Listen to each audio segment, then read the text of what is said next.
ఆదికవి నన్నయ్య విశ్వవిద్యాలయం మెగా యోగాంధ్ర కార్యక్రమం Telugu book of world రికార్డులో నమోదైంది. ఈ రోజు ఉదయం విశ్వవిద్యాలయం మైదానంలో జరిగిన ఈ కార్యక్రమంలో సుమారు 16,000కు పైగా యూనివర్సిటీ అనుబంధ కళాశాలకు చెందిన విద్యార్థులు, ఆచార్యులు, సిబ్బంది, ఇతరులు పాల్గొని విజయవంతం చేశారు.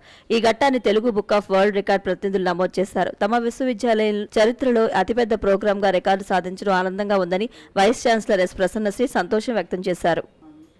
పోలీసు ఆంక్షల మధ్య వైసీపీ అధినేత వైఎస్ జగన్ గుంటూరు జిల్లా సత్తెనపల్లి నియోజకవర్గం రెంటపాళ్లకు చేరుకుని ఆత్మహత్య చేసుకున్న వైసీపీ కార్యకర్త కొర్లకుంట నాగమల్లేశ్వరరావు కుటుంబాన్ని పరామర్శించారు. అనంతరం నాగమల్లేశ్వరరావు విగ్రహాన్ని ఆవిష్కరించారు. నాగేశ్వరరావు విగ్రహావిష్కరణకు 100 మందికి 3 కార్లకు మాత్రమే అనుమతిస్తామని పోలీసులు స్పష్టం చేశారు. అయితే పోలీసు ఆంక్షలను వైసీపీ శ్రేణులు పట్టించుకున్నట్లు కనిపించడం లేదు. గుంటూరు జిల్లా జైల్లో ఉన్న వైసీపీ మాజీ ఎంపీ నందిగామ సురేష్ అస్వస్థతకు గురయ్యారు. దీంతో ఆయనను జైలు నుంచి గుంటూరు ప్రభుత్వ ఆసుపత్రికి తరలించారు.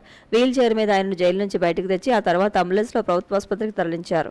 సురేష్ అస్వస్థతకు గురి కావడంతో ఆయన కుటుంబ సభ్యులు, బంధువులు, వైసీపీ కార్యకర్తలు ఆసుపత్రికి తరలివచ్చారు.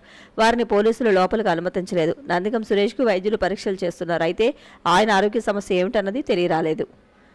తిరుపతిలోని రేణిగుంట విమానాశ్రయం పేరును శ్రీ వెంకటేశ్వర అంతర్జాతీయ విమానాశ్రయంగా మార్చాలని టీటీడీ పాలక మండలి తీర్మానించింది. విమానాశ్రయం పేరును మార్చాలని కోరుతూ కేంద్రానికి లేఖ రాసినట్లు టీటీడీ చైర్మన్ బీఆర్ నాయుడు వెల్లడించారు. తిరుమలకు ఐకానిక్ గా విమానాశ్రయానికి ఆధ్యాత్మిక శోభను తీసుకొచ్చేందుకు కేంద్ర విమానయాన శాఖకు టీటీడీ సిఫార్సు చేసింది.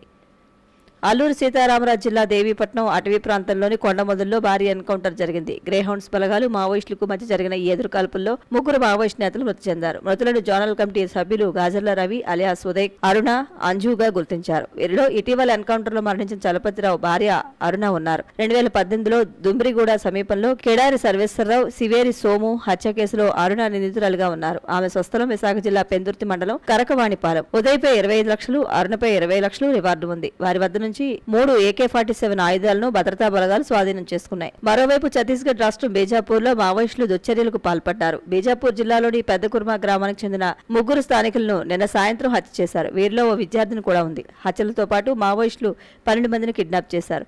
మృతులంతా గతంలో లొంగిపోయిన గంగలూరు ఏరియా కమిటీ చెందిన డీవీసీఎం కమిటీ సభ్యుడు పొడియా దినేష్ కుటుంబ సభ్యులుగా సమాచారం.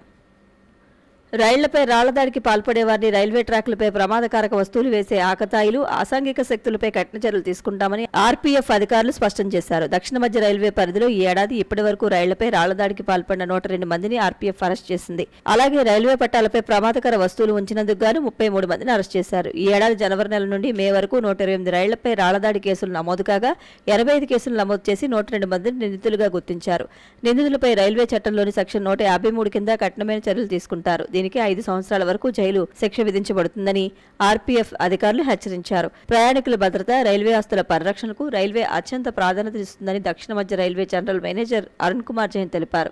రైల్వే ఆస్తుల ధ్వంసం, రాళ్ల దాడి వల్ల వంటి చర్యలు ఎదుర్కొనడంలో రైల్వేకు సహకరించాలని ఆయన ప్రజలకు విజ్ఞప్తి చేశారు. ఇలాంటి కార్యకలాపాలకు పాల్పడే వ్యక్తుల గురించి 139కి ఫోన్ చేసి ఫిర్యాదు చేయాలని, తద్వారా త్వరితగతిన చర్యలు తీసుకోవచ్చని ఆయన ప్రజలకు సూచించారు. పహల్గామ్ ఉగ్రదాడి తర్వాత జరిగిన భారత్-పాక్ యుద్ధాన్ని తానే నిలువరించినట్లు అమెరికా అధ్యక్షుడు డొనాల్డ్ ట్రంప్ ప్రకటిస్తున్న నేపథ్యంలో ప్రధాని నరేంద్ర మోదీ ట్రంప్ కు జలకిచ్చారు. జమ్మూ కాశ్మీర్ అంశంపై పాకిస్తాన్తో జరిపే చర్చల్లో 3వ పక్షం మధ్యవర్తిత్వం అవసరం లేదని, అలా జరగాలని తాము కోరుకోవడం లేదని మోదీ ట్రంప్ కు ఫోన్ ద్వారా స్పష్టం చేశారు. G7 సదస్సులో పాల్గొనేందుకు ప్రధాని మోదీ కెనడా వెళ్లారు. ఈ పర్యటనలో భాగంగా యుఎస్ అధ్యక్షుడు ట్రంప్ కు జమ్మూ కాశ్మీర్ అంశంపై ఫోన్ ద్వారా ప్రధాని మోదీ స్పష్టం చేశారని భారత విదేశాంగ కార్యదర్శి విక్రమ్ మిస్త్రీ వెల్లడించారు.